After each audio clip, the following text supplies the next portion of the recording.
Hello, I'm Dr. Donna Coffey Little. I'm a professor at Reinhardt University in Waleska. I'm also a Bartow County resident and a member of Etowah Valley Historical Society. I want to share with you today a project that I have been working on in coordination with Reinhardt University and Etowah Valley Historical Society.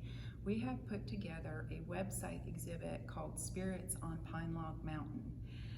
I'm going to talk to you about what is on the website exhibit, but I also want to share with you that there's going to be a physical exhibit of Spirits on Pine Log Mountain, which will open first at the Funk Heritage Center at Reinhardt University, and then in the spring at Etowah Valley Historical Society. The beginning of this Spirits on Pine Log Mountain project was a grant that Reinhardt got from the Council of Independent Colleges. And they gave us $10,000 to put together an exhibit on local history using archival research and partnering with a community organization. So the community organization we chose was Etowah Valley Historical Society.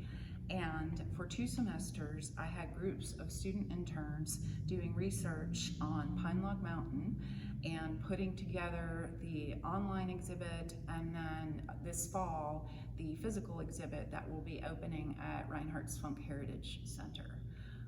So our process with the student interns was to go out into the community and interview people who know a lot about local history, and also to visit different archives.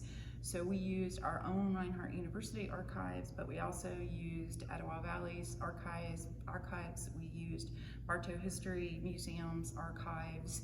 We used Cherokee County Historical Society archives. We went to Athens and used the University of Georgia archives, and we also used a lot of online archives. For those of you who don't know a lot about Pine Log Mountain, it is a mountain that actually straddles Bartow County and Cherokee County. It's on the county line in the very corner of Bartow County, above Lake Allatoona and reaching up to the county line near Waleska, where Reinhardt is. And Pine Log Mountain is, half of it is actually still owned by Lake Arrowhead, and then most of the other half of it is the Pine Life Wildlife Management Area, owned by the Aubrey Corporation and leased to the state for the WMA. Many people don't realize that Pine Log Mountain has a rich history going back to Native American times and going all the way forward through the 20th century.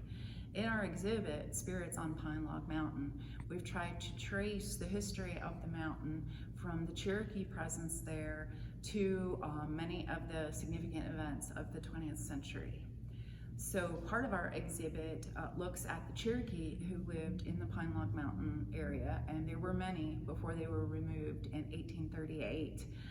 There were many Cherokee who lived in and around the mountain, particularly in the Pine Log Village, the Lost Town Village, which is where Lake Arrowhead sits right now, above the mountain in the Salacoa area, and then south of the mountain in the Stamp Creek and Shoal Creek areas.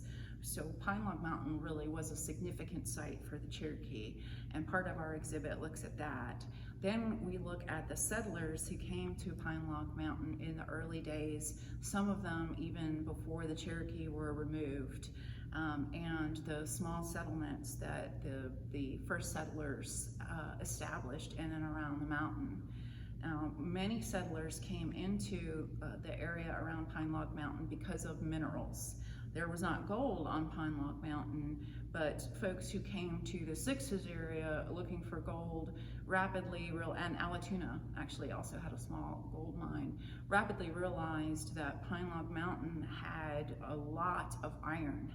And so iron mining is a huge part of the history of the mountain.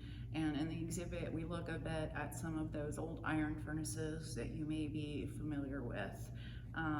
A lot of people don't realize that in the period between about 1870 to 1909, there were actually convict laborers working in the mines on the mountain.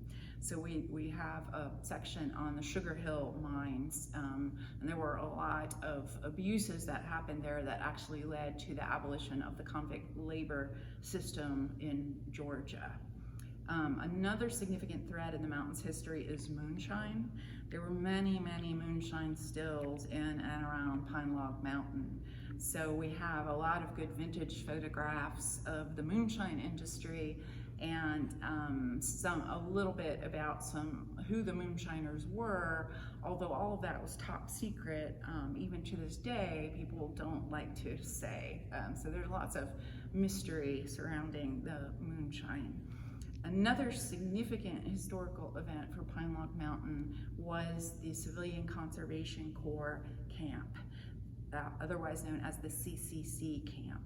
And many people don't realize that this camp was on the north side of the mountain near Beasley Gap, and that from the years of 1938 to 1941, there were 200 CCC workers who built all the roads and the fire tower on Pine Log Mountain. And I think there are actually a lot of local folks who may have descended from some of the CCC workers. Another significant part of our exhibit is the women writers who lived in and around Pine Log Mountain, especially Cora May Harris, Rosa Pendleton Childs, and Elizabeth Frances Adair.